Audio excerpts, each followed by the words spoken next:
Welcome to the Off Topic, the podcast where we embrace the tangents and celebrate the unexpected. I am your host, Braden, and each week we dive into conversations with fascinating guests, explore the course, and of course get a little off topic. All right, I am the co-host today. My name's Kaposki.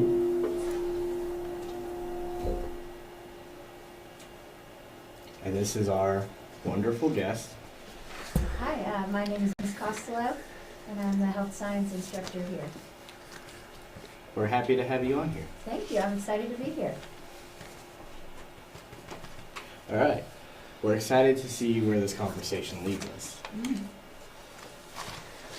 Well, first of all, the first question we're going to get is, how is your day going so far? Well, let's see. I haven't been working too long, so far so good. It's still early. We don't know what's going to happen yet, but so far so good. That's good. So, do we want to go ahead and get ahead of the segment, or do you want to ask any off-topic questions? You should, I feel like you should go ahead and start since you are the host of this show. All right, we'll start with the segment then. First question we would like to ask is, how are video games beneficial to children's development? Okay, so this is a good topic for me because my daughter is 5 and she loves playing video games. She loves Pokemon the most out of all the games that she plays. And first of all, there's all these captions on the games and things that the characters are reading, or not reading, but saying that you have to read. And she can now basically read, and one of the reasons is because she has read those captions from the cartoons of the characters in the game. So that development mentally has been amazing. And then you also have her hand-eye coordination is really pretty good because she's just been able to, I don't know if anybody's heard of the game Pokemon Snap. Yeah. And she's played where she has to get the pictures and at the best ones, and so her hand-eye coordination is pretty good too. See, that's a good thing about like some video games is that they can help with like hand-eye and stuff. Oh, absolutely, absolutely. She really enjoys playing those games, and it really has helped her with her reading skills and comprehension too, as well, because she has to try to comprehend what she's supposed to do in the game. Yeah. And she doesn't even know she's doing it. She's just having fun. So That's all that really matters is Mhm. that you're having fun, but it's great that it's like helping her like how to read and all that. absolutely, it's really helped her a lot with her reading and things like that. So, and I think that's for any kid, not just her, that likes to play video games at a young age, and then it kind of helps with them develop those skills. So it's been pretty helpful. Oh, another question we have is, as a parent, what do you think of video games? Ooh, that's a tricky question because, like I said, I think they can be really good for kids, and I let my daughter play them, but I don't let her play them all the time. Right. I think that there's a time and a place for video games. Whenever it's raining outside or it's in the winter, she plays a lot more. And we're always limiting her time, that she plays. And of course, she's young, so she's in the living room playing on the big TV. She's not in her room, cooped Yeah. up for hours playing. We're playing with her. So I think that it's a really good thing because we do it as a family. So it's more of like an activity, like, okay, let's let mom and dad play the Pokemon Snap and try to get the best pictures. And so we do it as an activity as a family. I think that isn't always the case for a lot of kids. They kind of get cooped up in their room and nobody really knows how long they've been playing and whatnot. So I think that can become a real issue. Yeah, it's nice that video games can also like help families bond. It's really helped us a Yeah. lot, and we have a lot of fun with it. I was going to say the same thing too. Other than Pokemon Snap, do you play any other video games, and which ones Well, that was my next thing I was going to say too. You have to watch what games the kids are playing, because my kids playing like kid games, but I don't even know what other games are out there. As far as I know, there's some bad ones too, and there's some that involve things that kids should not be doing. And if you're cooped up in your room for hours doing that day in and day out and not socializing with other kids, it can really cause a mental health crisis. Yeah. My husband also plays video games, so this was a good topic for me. I don't necessarily play video games, but he has been playing. Is there a new football game that's out that has? There's two. Yeah. There's a college football That's- one and a new NFL one this year. I think, well, he probably has both. I don't know. He plays the sport games, okay? So he plays the college football game, and he has literal, he has to go and, check on people on his team. He has to do things throughout. It's kind of funny. He thinks he's, actually playing, actually being a coach or something. But no, I mean, it's really, he enjoys it too. He's 36 years old, and, I mean, he's just bought that game, and he really enjoys. He goes on there with his friends. They have their headsets, and that's how they continue to connect with each other, because we're all in different places. We're not, in high school anymore where we see each other every day. Yeah. So, and he has a really close group of friends, and he still gets to connect with them because they all play the same video game. So there's the sports games. Those are fun too. I think those are good games.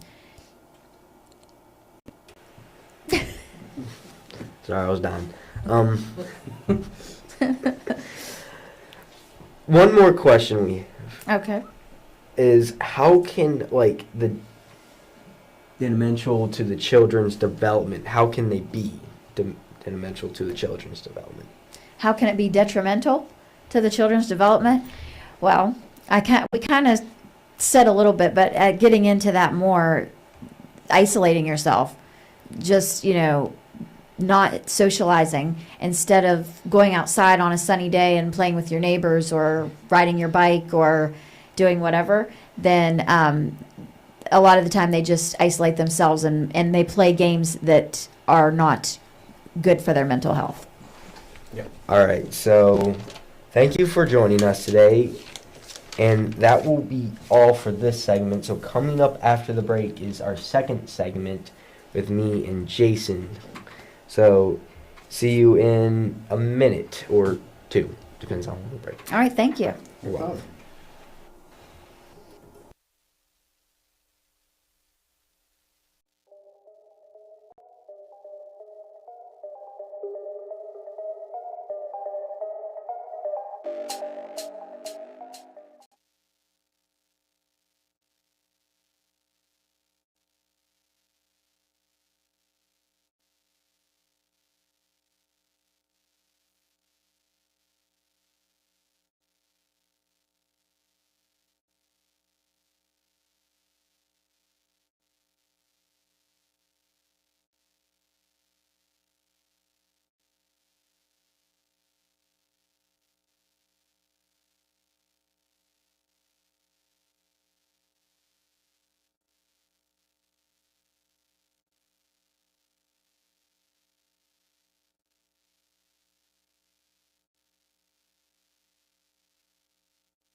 All right, welcome back. And for this segment, we're here without a guest, but me and Braden, we're going to be talking here. So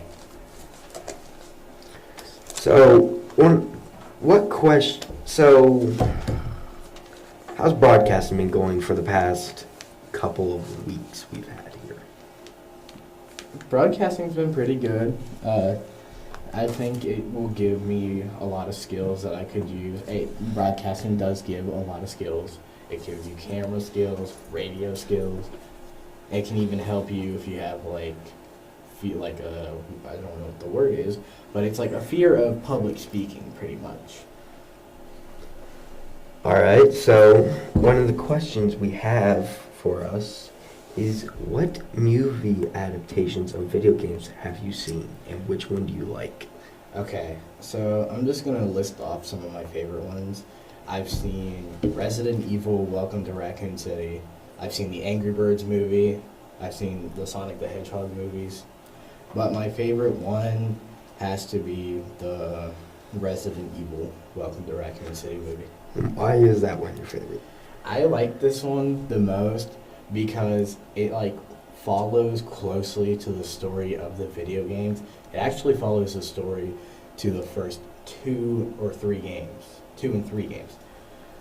And the actors that they chose for the characters are mostly accurate, and I think it was pretty good. Okay, another question is, what video game would you like to see an adaptation of? Okay, as for that, a lot of the video games I like already have an adaptation, but one I would specifically like to see, it's not exactly the entire game, it's just a portion of the game. I would love to see a video game adaptation for Call of Duty Zombies.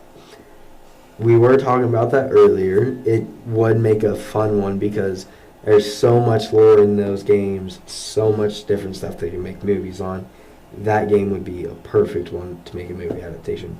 Now mine would be SCP. We also talked about that earlier. That's That's how great. I'm writing a little story about it, about a mission debrief. Why am I so loud? I hear myself.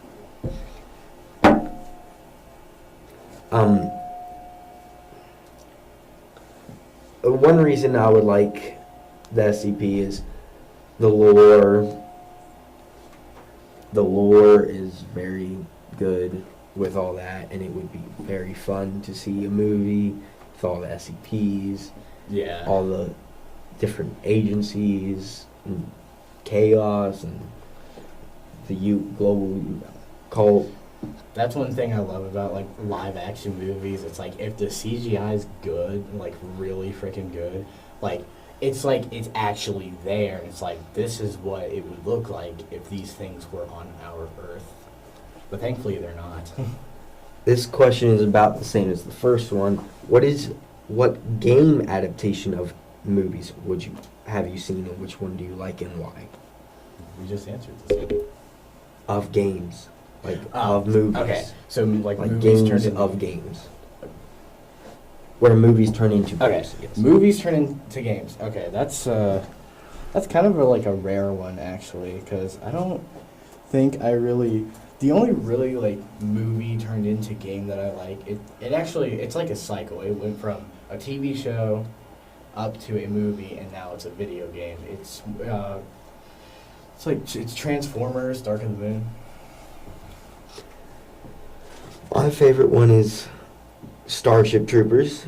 Oh yeah. That was a good movie, and they made it awesome with all that, with the games they're making. There's even an actual, I think, new first-person shooter one coming out of Starship Troopers. Another one, which, don't get me wrong, I'm hoping it's okay. It's very good, all that.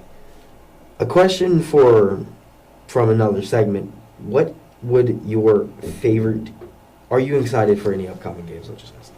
Yes, like any upcoming game movies. Yes, I am very excited for a movie. Well, actually, I'm excited for two movies.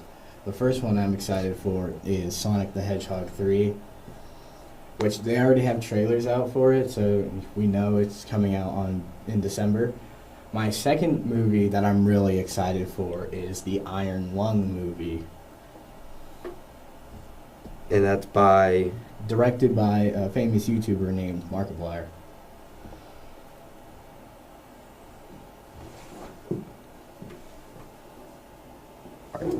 So, this will be our last question of this segment. So, what, in your mind, would make a good adaptation, and why?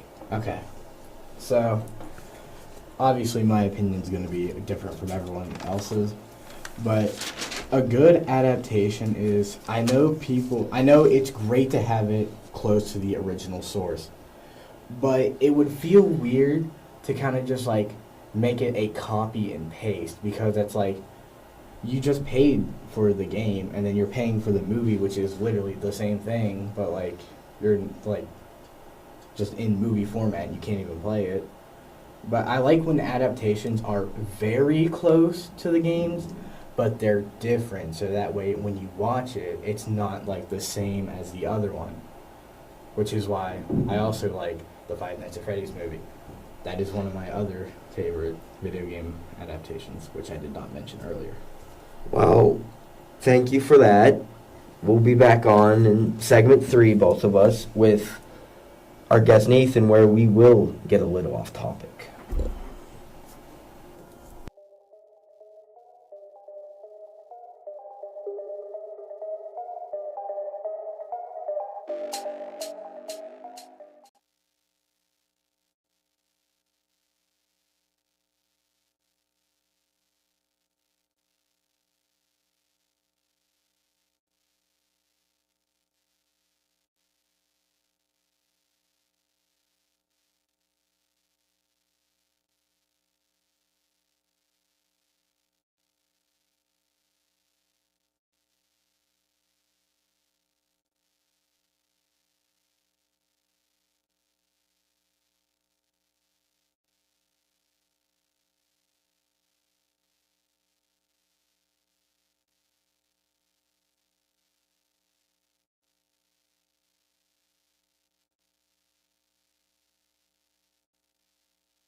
Thanks for sticking around. We're back here with Nathan. It's time for our favorite part of the show, going off topic. So, Nathan, like I've asked everyone else, how is your day going so far? Very good. Anything you would like to elaborate? Like, what are you doing in aerospace right now? We're working on a competition about culinary and aero engineering, where we're making a cake that is supposed to shake and not fall. Ooh, Must only be 40 pounds and at least 4 feet tall. sounds nice. That sounds nice. So, going into his segment, what is your favorite game and why? It gotta be Minecraft. It's Oh yeah. just too calming whenever you just get tired of all the video games.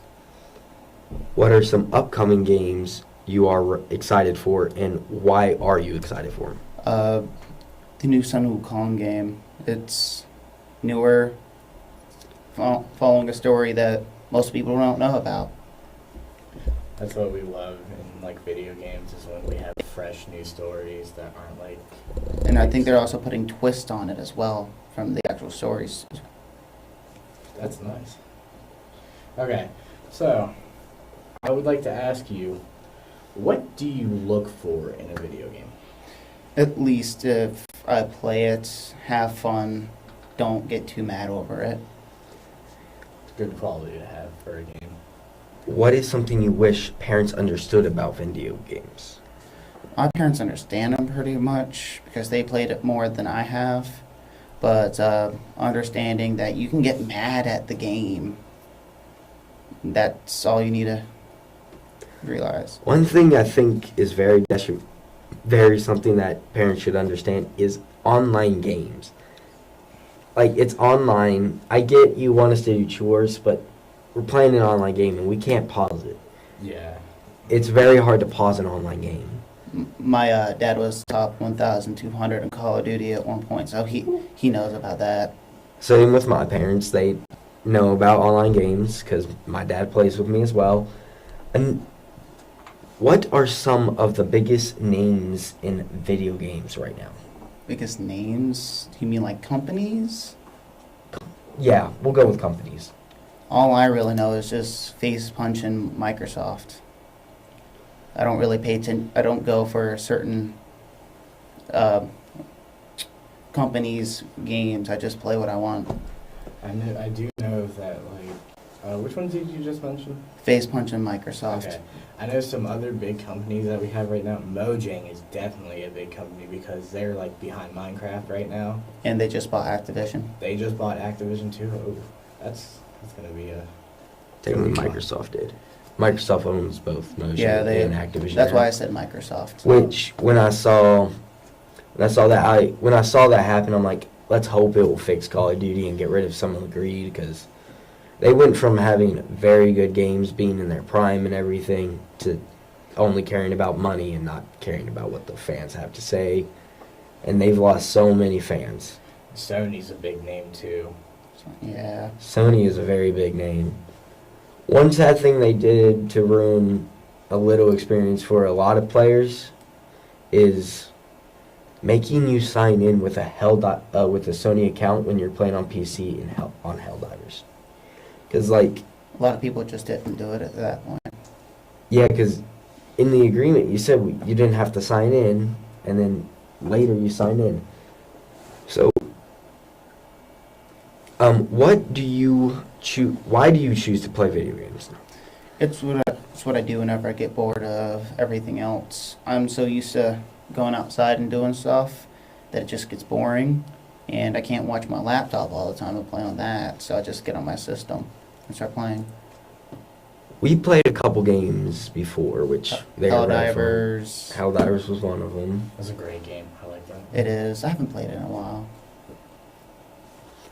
So, while we're nearing the end of the segment, we would like to thank you for coming on. It's We will happy to be here. catch you on the other side of the break to the fans. So we will see you soon. So thank you for coming on, Nathan. Hope you have a great day and good luck in the challenge. I hope. Thanks for coming on with us. You did great.